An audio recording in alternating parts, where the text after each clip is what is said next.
मंडळी, मी सुधीर गावडे, गावडे गजाली चॅनलमध्ये तुमचं खूप खूप स्वागत करतो। तर मित्रांनो बघा काय श्रावणातलं वातावरण झालं इकडे, वाटतं आपण गावालाच गेलो आहे। तर मित्रांनो मी गावाला गेलेलो नाही आहे, हा पुण्यातलाच एक परिसर आहे, तिथे मी आहे आणि आज मी संध्याकाळी फिरायला आलेलो आहे। तर इकडचं तुम्हाला थोडासा नजारा दाखवतो बघा। बघा मित्रांनो, आजूबाजूला सगळी फुलंच बहरलेली आहेत, काय वातावरण झालंय तयार बघा मस्त पैकी। हे बघा पिवळी पिवळी एकदम मस्त फुलं फुलली आहेत, काय नजारा दिसतोय एक नंबर। तर मित्रांनो हा श्रावणातला नजारा आहे, एक नंबर।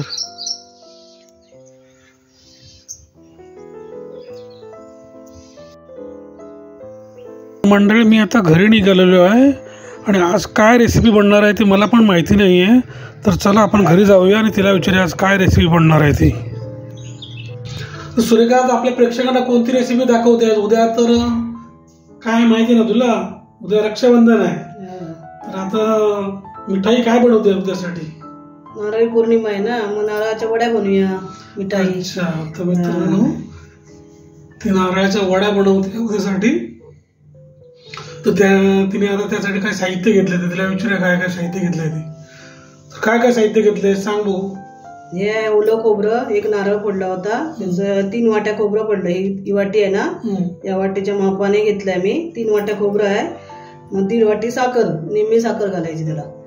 साखर 1.5 वाटी घेतली आहे आणि हे काजू, बदाम, ही वेलची पावडर आहे आणि हे तूप आहे, एवढं साहित्य लागणार आहे।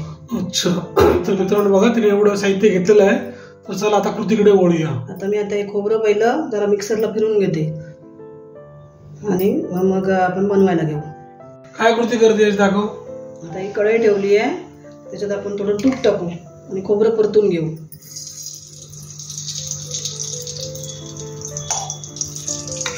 जास्त नाही तूप लागत, 1 चमचाभर तूप टाकलाय आणि आता ते खोबरं आपण त्याच्यावरती परतवून घेऊ। म्हणजे हे आपल्या तुझा मालवणी पद्धतीनेच करणार आहेस ना? नेहमीच आपल्या पद्धतीने। तर मित्रांनो बघा, ही आपल्या मालवणी पद्धतीने, पारंपरिक पद्धतीने होणार आहे रेसिपी। हे खोबरं मी जरा मिक्सरला फिरून घेतलं, तर ते आता मी परतवून घेते तुपावरती।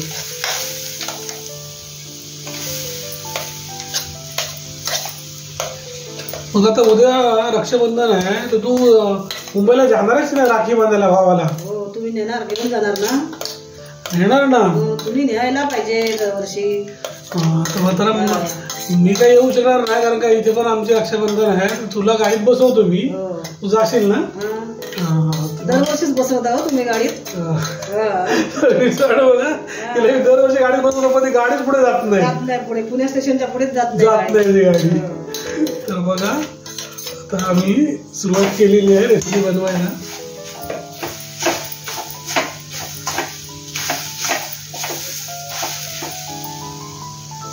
मग तू भावाला राखी पाठवलीस की नाही? गावच्या भावाला पाठवली आहे, मुंबईच्या भावाला बहिणीला सांगितलं घेऊन जाऊन। अच्छा, खोबरं आता मी जरा परतवून घेते।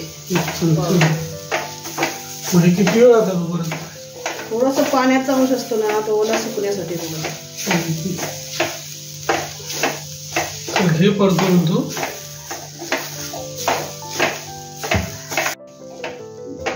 2-3 मिनिटात तुपावर परतवलं। आता ही साखर टाकते।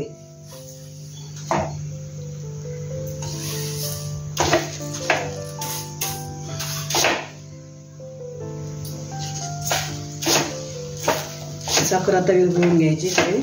किती वेळ? जरा जास्त वेळ लागतो, पण ते विरघळायला लागतो पाहिजे, कारण फास्ट गॅसवर जास्त करून तर खाली जळतं ना। बारीक गॅसवर सारखं साखर सगळी विरघळून घ्यायची। गॅस मोठा ठेवला तर ते खाली चिटकते। घे तू ते करून सगळं। साखर आता सगळी वितळते आहे, साखर बारीक वितळली पाहिजे सगळं बारीक गॅसवरती। त्यासाठी साखर सगळी विरघळली ना, एकजीव झाली खोबऱ्यामध्ये, मग गोळा होणार असा।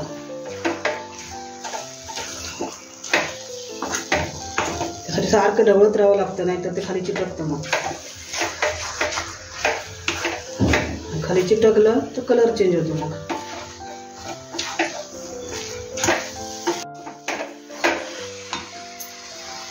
आता हे व्हाईट दिसतंय ना, मग तुम्हाला बर्फी सारखं पाहिजे ना, मग त्याच्यात आपण थोडासा खाण्याचा कलर टाकू, किंचितसा, जास्त नाही.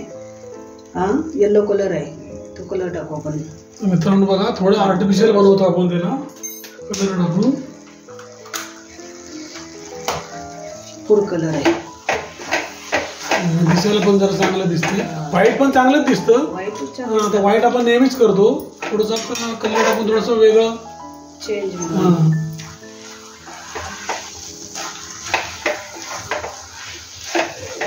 खायचा कलर नसेल तर हळद टाकतात. हळद टाकतो. खायचा कलर मस्तच दिसतोय बघ, एकदम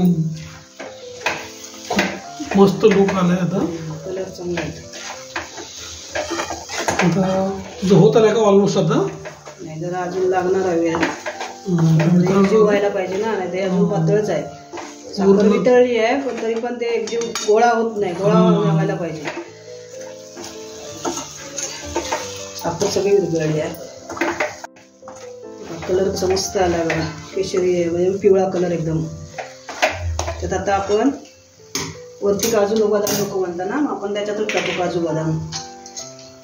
वर तुला ठेवू मी थोडे, त्याच्यातच टाकते काजू बदाम. काजू टाकले, हे बदाम टाकते.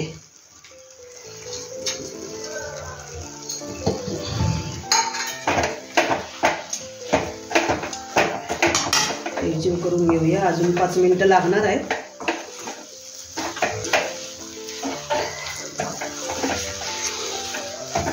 तर मित्रांनो बघा, खमंग अशी नारळाची बर्फी होणार आहे. एकदम मस्त पैकी. काय कलर आलाय त्याला. तोपर्यंत आपण हे होत आहे, तोपर्यंत आपण ताटाला पण ग्रीसिंग करून घेऊ. ताटाला तूप लावून सगळी करून तूप लावून घ्यायचं. याच्यामध्ये तो ओतणार आहेस का? हो, ताटामध्ये थापायला पाहिजे ना.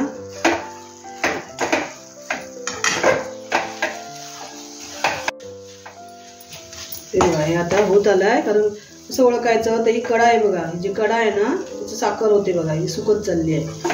त्यामुळे आता हे होत आले आहे. आता आपण त्यात वेलची टाकू. वेलची पावडर 1 चमचा घेतली आहे. ते एकजीव करून घेऊ आणि आपण आता ताटात थापायला घेऊ.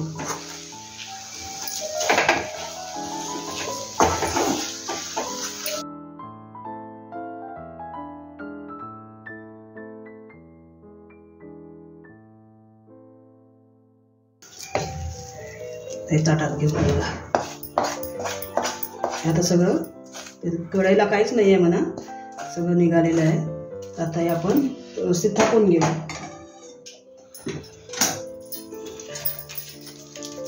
ते फास्ट जरा क्रिया करावी लागते.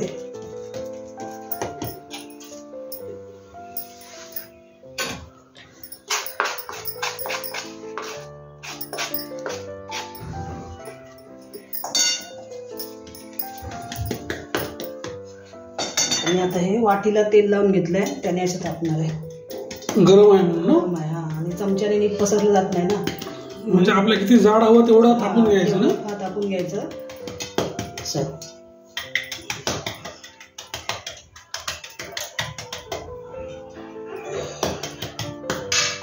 पटपट करावं लागतंय बघा, सुकत चाललेलं घेतलंय.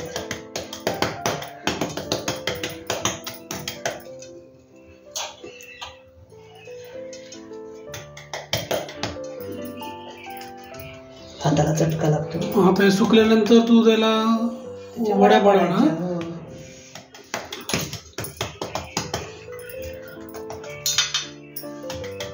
बस झालं जाड ना.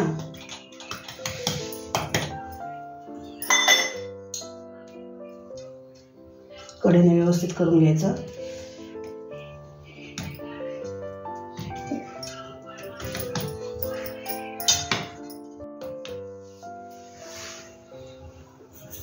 सगळ्या प्रकारचे नको, दोनच टाका म्हटलं तरी.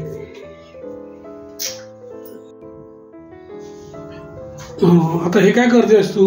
डेकोरेशन साठी आर्टिफिशियल बॉल टाकतेस. आर्टिफिशियल बॉल टाकते. आपण काजू बदाम आत टाकलेत ना, तर हे बॉल वरती टाकू.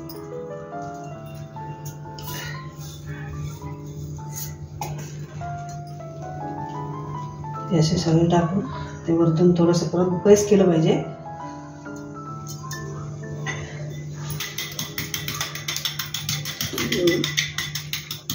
परत असं जरा प्रेस केले म्हणजे ते चिटकणार नाही तर पडतात ना म्हणून.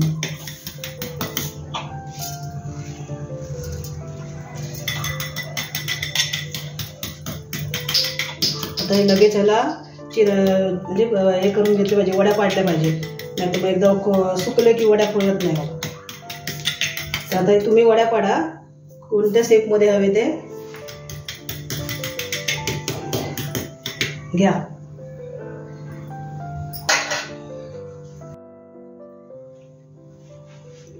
आता वड्या पाडून घेऊ आपण. एकदा कोरडं झालं की मग असे व्यवस्थित येत नाही, म्हणून आपण असे थोडं गरम असते वीज ह्या अशा वड्या पाडून घ्यायच्या. आणि नंतर तुम्ही कोरडे होईपर्यंत ठेवा आणि नंतर काढायचे. आता इथून क्रोस घे.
मित्रांनो बघा, तुम्हाला जेवढ्या आकाराचे पाहिजे तेवढ्या आकाराचे वड्या पाडून घ्या तुम्ही.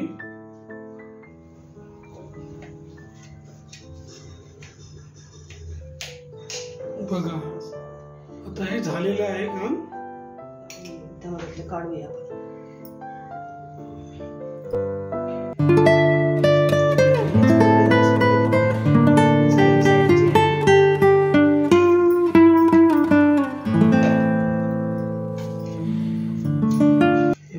सुकल्यात लगेच. साईड परत एकदा आपण मोकळे करून घ्यायचे. बघा फ्रीज मध्ये थोडा ठेवणार सेट काय नाही, काय फ्रीज मध्ये ठेवायची गरज नाही. ठेवायलाच पाहिजे असं काय नाही. तुम्हाला हवे तर तुम्ही फ्रीज मध्ये ठेवा, नाही ठेवले तरी चालतात, कारण हे कोरड्या पूर्ण झालेले आहेत. हे बघा पूर्ण कोरडे निघालेले आहेत. जर जास्तच ओले असतील तरच ते फ्रीज मध्ये ठेवायला लागतात. आता हे पूर्ण आहे बघा, हे आपले पूर्ण कोरडे झालेले आहेत. हे सगळे निघालेले आहेत. हे आता आपण काढून घेऊ सगळे.